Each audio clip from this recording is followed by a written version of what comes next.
Hello. Today I will be showing and prototyping my EECS 1011 minor project. So to start off, we'll go through the code a little bit. So starting off with the code, we just have a simple text to create a graph.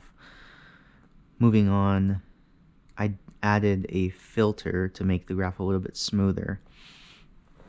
And here we can see where it decides whether or not the pump will turn on or off.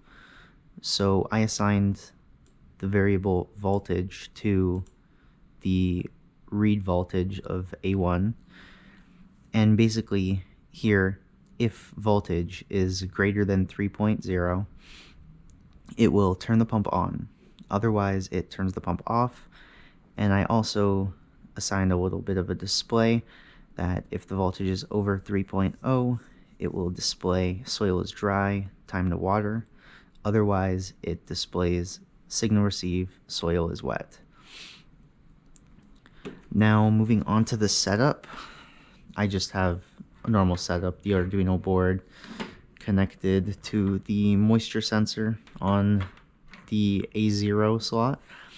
And then on the D2 slot, I have it connected to the MOSFET, one side to the pump, which I just have a pot full of water as my water source, and the other side connected to a 9-volt battery.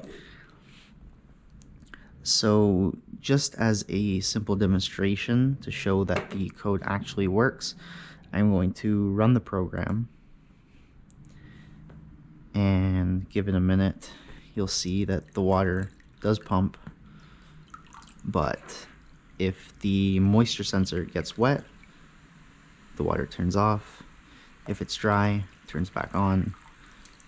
The sensor is wet, turns off. Dry, turns back on. And I do have the graph showing that it does show the voltage of where and when it turns on and off.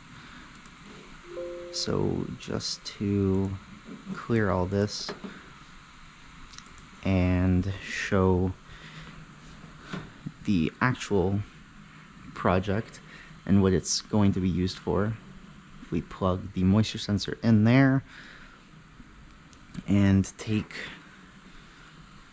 the pump outside, just get it into a reasonable position. That should be fine. It might take a little while for the water to actually be detected by the moisture sensor, but we'll just start it up anyway. So starting up the program, the water does turn on, and once it connects and actually detects the moisture, it automatically turns off. Now that was a pretty bad showing because the water just went straight onto the moisture sensor. So we are going to just move it a little bit, and as you can see, it does work.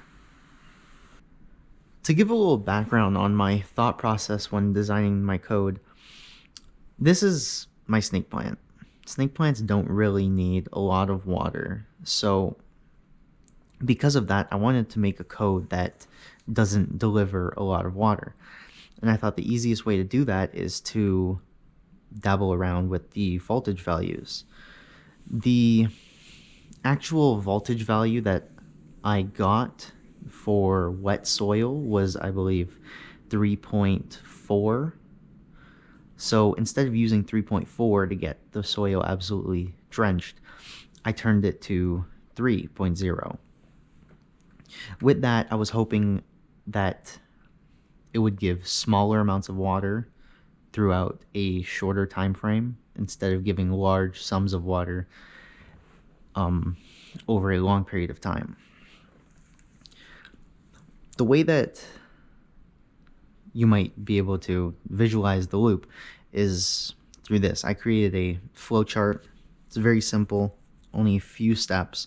So the loop starts, it measures the voltage Whether or not the voltage is over or under 3.0 decides whether the pump will turn on or off.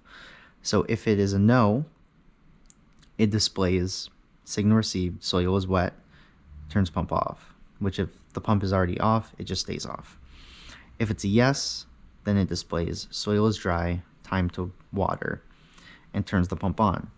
And from here, it just keeps going around and around until that voltage drops below 3.0, to which it's a no, turns the pump off, displays this, and just keeps going around and around until the voltage is over 3.0. So my whole thing was to try and keep the soil damp but not drenched, because if the water is drenched, that's when the plant starts to die.